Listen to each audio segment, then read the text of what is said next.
La ministra de las Culturas, Yanaika Damani, se encuentra aquí en la ciudad de Cartagena en el marco de la segunda conferencia internacional sobre reforma agraria y desarrollo rural que ya está a punto de terminar. Pero además hay anuncios clave importantes en materia cultural y patrimonial para Cartagena y para todo el Caribe. Y por eso vamos a hablar con ella sobre inversiones concretas, tiempos de ejecución y decisiones estratégicas que impactan directamente a Cartagena y al país. Bienvenida, ministra. ¿Qué tal? ¿Cómo está? Bien, muchas gracias por atender a este llamado para poder revisar cuáles son los avances culturales que tenemos aquí en Cartagena en el marco de esta segunda conferencia internacional de la reforma agraria y el desarrollo rural. Bien, ministra, ¿cuándo será entregada oficialmente la Casa Bolívar y cuál es la inversión total destinada a su recuperación y puesta en funcionamiento?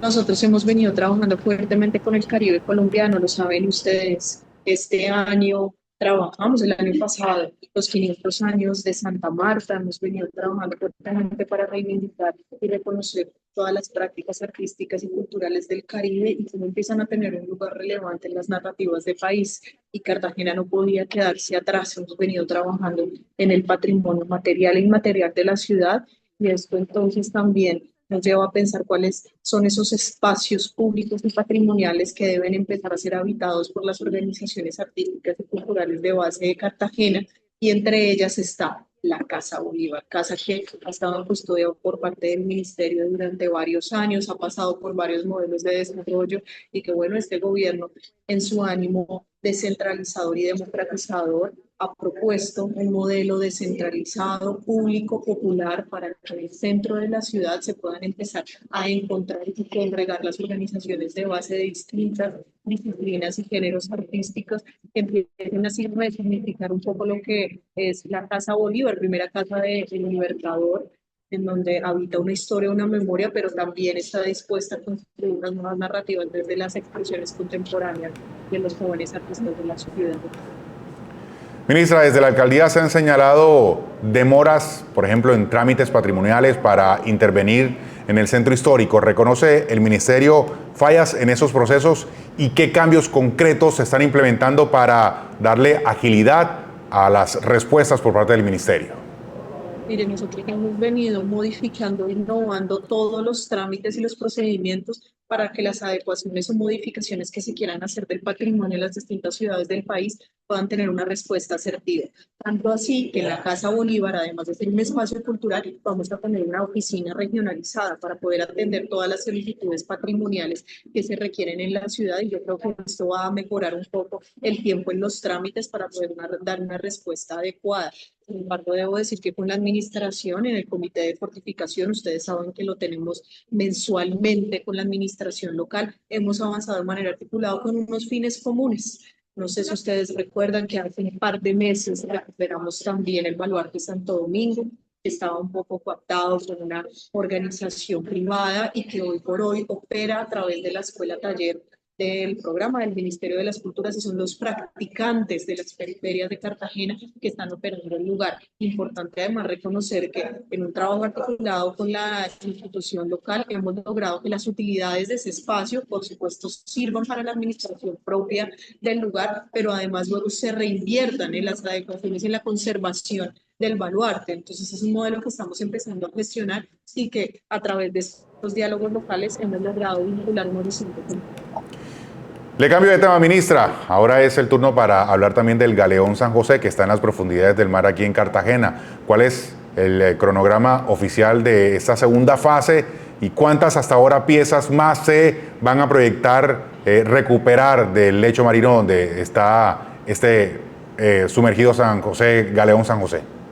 Y bueno, el Galeón San José es uno de los patrimonios arqueológicos sumergidos más importantes, diría yo, de estas latitudes planetarias, y sin duda ha pasado por cuantos debates nos podamos imaginar, más de tres administraciones, y esta siendo la tercera, posicionó una mirada completamente distinta sobre el trato. No nos gusta llamarlo el tesoro, sino el patrimonio, porque su valor no es económico, sino histórico, y justamente a partir De esa concepción fue que empezamos a desarrollar toda la línea de acción para poder tratarlo, investigarlo y ahora en esta segunda fase del proyecto empezar la fase intrusiva. Como ustedes saben, hace un mes fue que logramos recolectar más de 5 piezas para poder empezar una fase investigativa sobre los objetos recolectados, que por supuesto para nosotros el valor central primero está en posicionar la producción de conocimiento local y luego poderla exponer de manera pública. En este momento, unas de sus monedas y de sus vajillas están en posesión del Museo Nacional,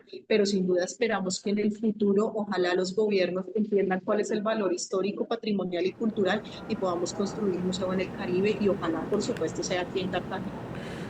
Ministra, por otro lado, frente a los reclamos internacionales, especialmente desde España, ¿cuál es la estrategia jurídica del gobierno colombiano para defender la soberanía sobre todo este tesoro del Galeón San José y qué escenarios contemplan en los fallos que podrían o no favorecer a Colombia?